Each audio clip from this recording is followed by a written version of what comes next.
양주 테크노밸리 조성 사업이 연말까지 토지 보상 협의가 완료될 전망이어서 내년 3월 공사가 시작될 것으로 보입니다. 다음 달 12일 만료되는 양주도시공사 사장 인사를 두고 이미 내정된 인사가 있다는 소문이 돌면서 지역사회가 술렁이고 있습니다. 의정부시 간흥동이 시 최초로 마을 사업을 주민 투표로 결정했습니다. 의정부시는 주민들이 결정한 사업을 정리해 내년 예산에 반영한다는 계획입니다. 지난해 포천시의 취업자가 8만 8천 명을 기록하면서 전년보다 4,900명이 증가했습니다. 청년과 여성 취업자가 크게 높아진 것으로 분석됩니다.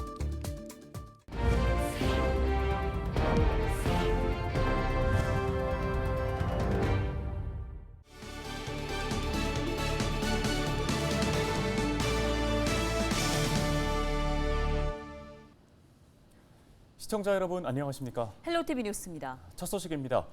첨단 산업단지로 조성될 양주 테크노밸리가 내년 3월 첫 삽을 뜰 전망입니다.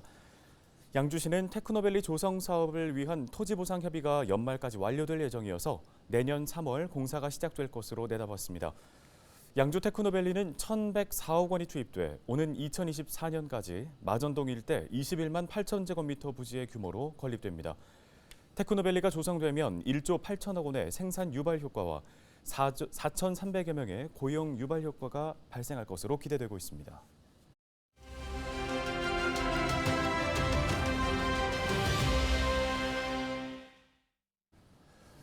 올 1월 설립된 양주도시공사의 초대 사장의 임기가 오는 9월 12일 만료됩니다. 새 사장 선임이 먼 일이 아닌데요. 그런데 이미 내정된 인사가 있다 혹은 아니다 양주 지역사회 내 여러 가지 이야기가 나오고 있습니다. 네, 또 이 문제가 시의회 갈등의 뇌관이 되는 것 아니냐 이런 우려의 목소리도 커지고 있는데요. 관련 소식을 양주시의회 최수연 의원 연결해서 이야기 나눠보겠습니다. 안녕하십니까? 안녕하세요. 최수연입니다. 예, 일전에 그 양주도시공사 사장 선임 문제를 시의회에서 거론하신 바가 있습니다. 특히 사장 임원 추천위원회 3인에 대한 의회 추천을 의장 단독으로 한 것에 관련해서 문제점도 제기한 바 있으신데요. 이 임원 추천이 문제에 대해서 언급했던 이유를 다시 한번 좀 설명 부탁드릴까요? 의회에서 지금까지 이게 관례적으로 의회 추천이 의장 추천으로 이렇게 진행이 되었던 것 같아요. 근데 전체적으로 그렇다는 것은 아닌데 어느 한 부분에 있어서도 좀 그렇게 진행한다라는 것은 좀 잘못된 부분이고요. 제가 생각할 때는 그 문제의 해결은 지금 당장 임원위원회 구성이 변한다고 해도 사장 선임은 그 자치단체의 장이 가지고 있는 거거든요. 그래서 사장 선임의 결과가 아마 문제 해결의 답이 될 것이 아닐까라는 생각을 하고 있습니다, 저는. 네, 강수현 시장 선거를 도운 일부 측근들이 도시공사 사장을 희망하고 있고 또 세간에 좀 세평에 오르내린다는 소문이 지역 내에 존재하는 게 사실입니다. 강 시장이 이 소문에 대해서 좀 입장을 밝혔는데요. 전문적이고 청렴한 인사를 잘 선임하겠다고 밝혔습니다. 어떻게 들으셨습니까? 강수현 시장님이 이제 저번에 그 기사에 답변하신 것처럼 경영하고 개발 사업 등의 이제 중요한 사업인 만큼 전문성과 자격을 우선으로 하고 청렴함을 갖춘 인재로 이렇게 공정하게 선발하신다고 하셨는데 뭐 25만 시민을 대표하여 잘 선임하시리라고 보고 있습니다. 네, 양주도시공단에서 이제 공사로 바뀌게 되면서 그 역할과 중요성에 대해서도 여러 가지 관심이 모아지고 있습니다. 그만큼 사장 선임에 대한 관심도 집중도가 높을 텐데요. 이 공사의 역할과 사장 선임이 있어서 이 강 시장과 양주시가 앞으로 어떤 점을 좀 주요하게 봐야 한다고 보시는지요? 이제는 이제 그 수익을 내는 구조로 되는 거잖아요. 개발 사업이 많이 또 생길 수 있고 위탁 사업도 공사에서 다 진행을 하기 때문에 어떻게 보면은 이게 굉장히 또 이권이 개입될 수도 있는 부분이거든요. 그런 부분에 있어서 정말 좀 전문적이고 청렴함을 갖춘 사람이 돼야 된다라는 생각을 가지고 있습니다. 그리고 또 그 저번에 그 업무 보고 때 보니까 어 ESG에 대한 사업에 대한 내용을 굉장히 강조하시더라고요. 그래서 그런 부분에 있어서는 그 사장 선임이 무엇보다도 굉장히 중요한 부분이다라는 생각을 가지고 있죠. 네, 알겠습니다. 오늘 말씀 여기까지 듣겠습니다. 양주시의회 최수연 의원이었습니다.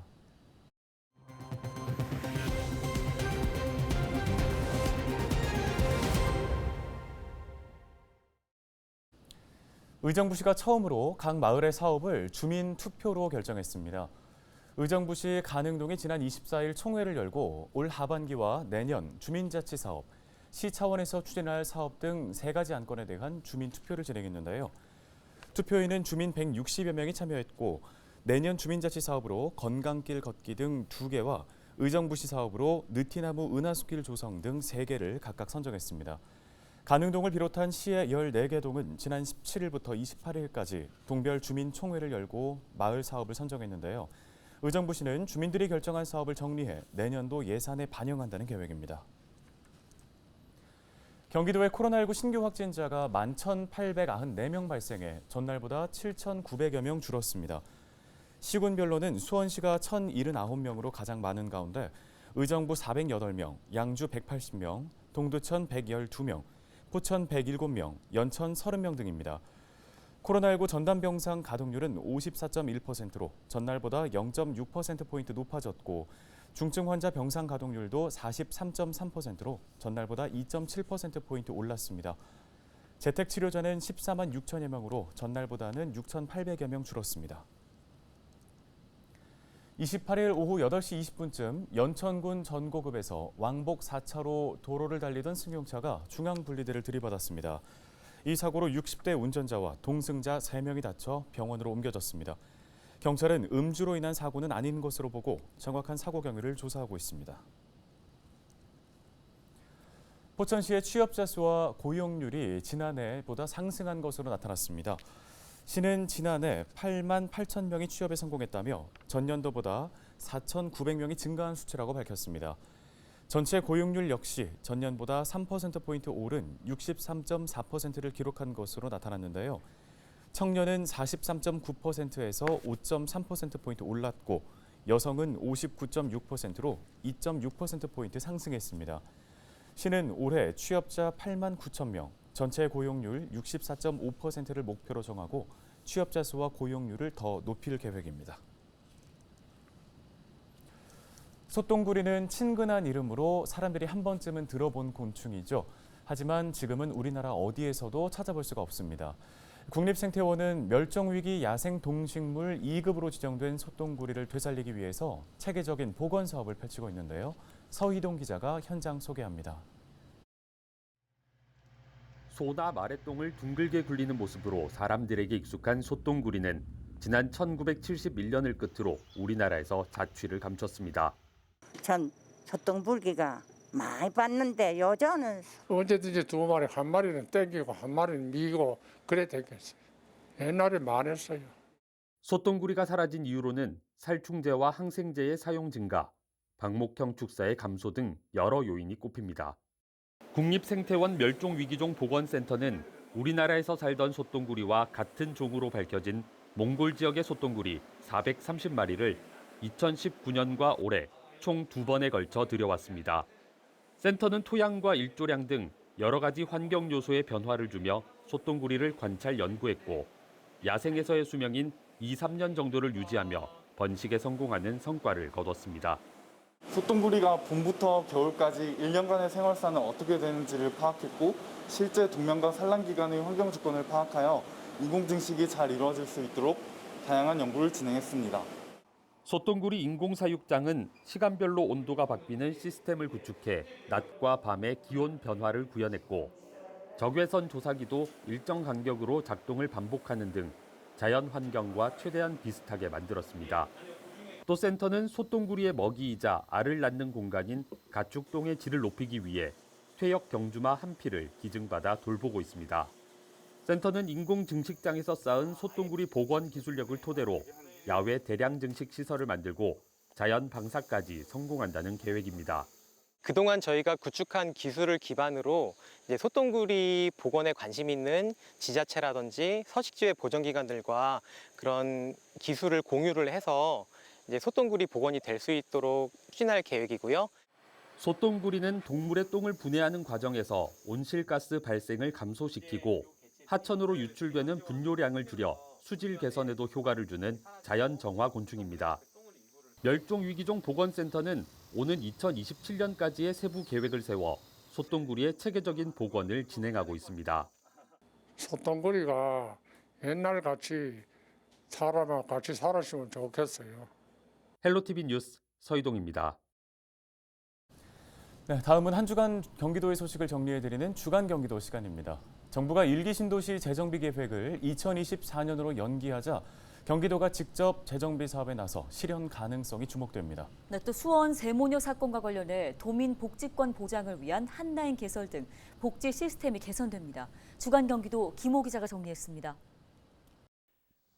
김동연 도지사는 1기 신도시 재정비를 위해 먼저 1기 신도시 노후화 실태를 파악하고 문제 해결을 위한 전담 조직을 만들기로 했습니다. 전담 조직은 주택실장과 민간 전문가가 공동 단장을 맡고 공무원과 민간 전문가 등 20여 명이 참여할 예정입니다. 전담 조직은 앞으로 용적률 완화 등 재정비 방안과 스마트 모빌리티 적용 방안, 집값 교통 등 신도시 재정비에 따른 문제점 등을 논의해 재정비 방향을 세우게 됩니다. 도는 용적률 등 건축 규제를 풀고 기반 시설 확충을 지원하기 위해 1기 신도시 특별법을 추진하기로 했습니다. 또 재건축과 리모델링 등 다각적인 방안을 검토해 주민 스스로 1기 신도시 재정비 사업 방식을 결정할 수 있도록 지원하고 노후 공동주택 단지에 대해서도 지원할 방침입니다. 수원에서 발생한 세모녀 사건과 같은 비극을 막기 위해 도민 복지권 보장을 위한 핫라인이 구축됩니다. 도는 정식 핫라인 운영 전 임시 핫라인을 개설했으며 현재까지 100여 건의 전화와 문자 메시지가 접수됐습니다. 도는 접수된 민원에 대해서는 해당 지자체 복지 담당자를 연결해 해결하도록 했으며 앞으로 120 경기도 콜센터와 연계한 긴급복지 전용 콜센터를 운영할 방침입니다. 더불어 통장이나 지역사회보장협의체 위원 등으로 구성된 명예사회복지 공무원 제도를 부동산 중개인이나 약사 등 생활업종 종사자로 확대 개편하기로 했습니다. 한반도 평화를 위해 DMZ 일원을 달리는 뚜루드 DMZ 국제자전거 대회가 닷새간의 일정에 들어갔습니다. 지난 26일 고양체육관에서 열린 개막식을 시작으로 막을 올린 올해 대회는 서해 강화에서 파주 철원을 거쳐 동해 고성까지 경기도와 강원도, 인천시 등 10개 시군을 경유하며 비무장지대와 접경 지역을 달리게 됩니다. 행사는 국제청소년 도로 자전거 대회와 대한자전거연맹에 등록된 동호인 선수가 참가하는 마스터즈 도로 자전거 대회로 나눠 진행됩니다. 지난 2016년 시작된 뚜루드 DMZ는 코로나19로 2020년과 2021년 중단됐다 다시 열려 올해 5회째를 맞게 됐습니다. 최근 강원도 양구에서 아프리카 돼지열병이 발병하자 경기도가 인접지역 유입을 막기 위해 방역에 총력을 기울이고 있습니다. 도는 먼저 야생 멧돼지 출몰 지역 내 고위험 양돈농가 224곳에 대해 매일 임상검사와 출하전 검사 등 특별관리에 들어갔습니다. 또 아프리카 돼지열병 확산이 우려되는 강원 충북 인접 지역에 방역시설을 설치하고 소독을 강화하고 있습니다. 앞서 양구 아프리카 돼지열병 발병 농가와 역학관계에 있는 경기도 내 양돈농가 52곳은 정밀 검사 결과 모두 음성으로 확인됐습니다.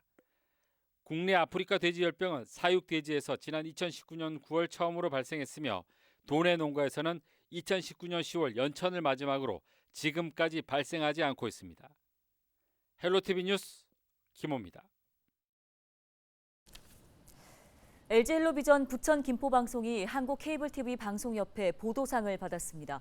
케이블협회는 지난 26일 2분기 지역채널 우수 프로그램 시상식을 열고 보도 4편, 정규 2편, 특집 2편 등 분야별 수상작 8편을 발표했는데요. 부천 김포방송은 김포시가 교통약자를 위해 시행 중인 이음택 씨의 문제점을 보도해 수상작으로 선정됐습니다.